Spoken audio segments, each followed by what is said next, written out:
Olá, amigos.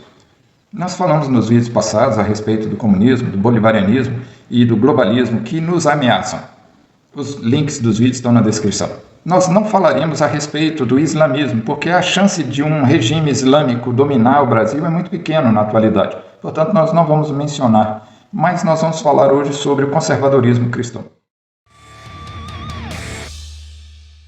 O conservadorismo é, por essência, uma forma de manter o que é bom e buscar sempre o crescimento das coisas que são boas. Nunca derrubar tudo que está pronto para começar tudo do novo. Não, a gente conserva o que é bom e vai evoluindo nas coisas melhores. O conservadorismo é o que nós vivemos hoje. Essa liberdade. Nós temos liberdade religiosa, nós temos democracia, nós temos respeito às leis, nós temos a família tradicional valorizada, nós temos a economia de mercado, onde as pessoas podem empreender, investir, sonhar. Eu quero ser isso, eu quero ser aquilo, eu quero montar essa empresa, quero montar aquela empresa. Então a pessoa pode sonhar, empreender e ela é remunerada, ela é premiada pelos seus méritos, pelos seus estudos, pelos seus esforços, pelos seus talentos. Então a chance, a oportunidade para todos. Não depende de cor, não depende de raça, não depende de sexo, não depende de religião. Todos têm iguais oportunidades de crescer. Basta sonhar e se esforçar, lutar para obter o que quer. Isso incomoda o comunismo e o bolivarianismo, o socialismo,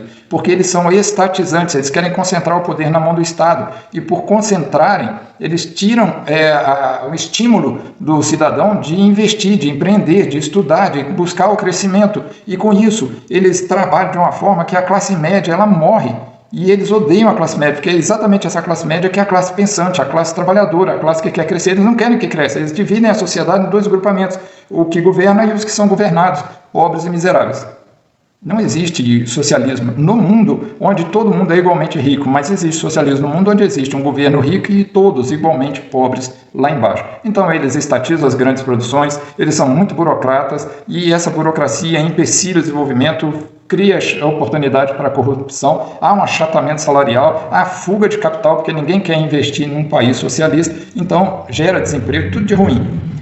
Igualmente, o globalismo também ele se opõe ao conservadorismo cristão, porque ele quer concentrar o poder na mão de poucos ou de um, no caso.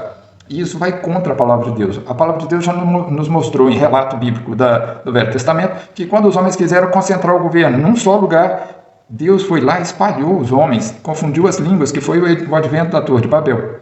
O Senhor não aceita esse governo único. Governo único, só o dele, acima de todos. E isso, portanto, ofende, agride, vai contra os valores do globalismo. Então eles tentam destruir a família cristã, a igreja cristã, eles tentam destruir todos os valores éticos e morais que formam, que dão sustentação para a família e para a igreja. Então nós estamos vendo que o cenário de futuro são, na maioria, desfavoráveis. O único cenário bom de futuro é se a gente conseguir conservar o conservadorismo cristão. Exatamente isso. Então nós precisamos lutar. Por que eles estão tão interessados no Brasil? Por que eles ficam lutando para derrubar o que está bem feito aqui no país? Porque o Brasil é rico em terras agricultáveis e o mundo precisa de alimento. 8 bilhões de habitantes crescendo, precisam de alimento. O mundo precisa de água potável. O Brasil tem abundância de água doce disponível na superfície, em rios e lagos. Eles precisam de recursos minerais. O Brasil é rico em minerais no seu subsolo. Eles precisam de peixes e o Brasil tem uma extensa área de litoral. E, além de tudo, o Brasil tem um povo manso, ignorante na política e que não é dado às práticas de guerra. Portanto, é um povo manipulável e facilmente dominável.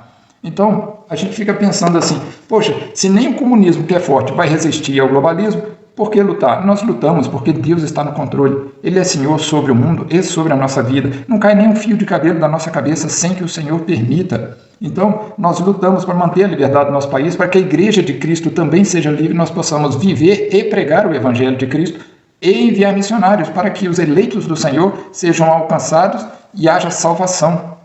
Nós lutamos porque, independente de estarmos em liberdade ou sob a opressão desses regimes, nós vivemos como se Jesus voltasse amanhã. Nós estamos esperando o Senhor voltar e preocupados com aqueles que ainda não conhecem a palavra de Deus. Lembre-se como foi em Jerusalém na época da perseguição da igreja. As pessoas fugiram e assim o Evangelho se espalhou pela Judéia, Samaria e até os confins do mundo. Chegou a mim e a você dessa forma. Às vezes, no meio dessas tribulações, Deus nos usa para que a palavra dele alcance o seu povo eleito. Então, persevere. Lute por você, lute pelo seu filho, lute pela liberdade do nosso país, pela liberdade da Igreja de Cristo. Deus está no controle e nós lutaremos até que Ele volte. Portanto, o conservadorismo cristão é o que há de melhor e é o que nós temos hoje. Não vamos perder isso. É muito importante que a população brasileira seja bem educada politicamente. Eles precisam ouvir essas coisas. Portanto, participe desse trabalho, como fortalecendo esse canal. Inscreva-se no canal, ative o sininho das notificações para você receber os demais vídeos. Deixe o seu like para que o vídeo seja mais divulgado e compartilhe. É muito importante compartilhar o vídeo com as pessoas para que elas venham tomar conhecimento e se juntar a nós, para a gente fortalecer nesta luta em favor do nosso país, dos nossos filhos e da Igreja de Cristo. Fiquem todos com Deus, um forte abraço.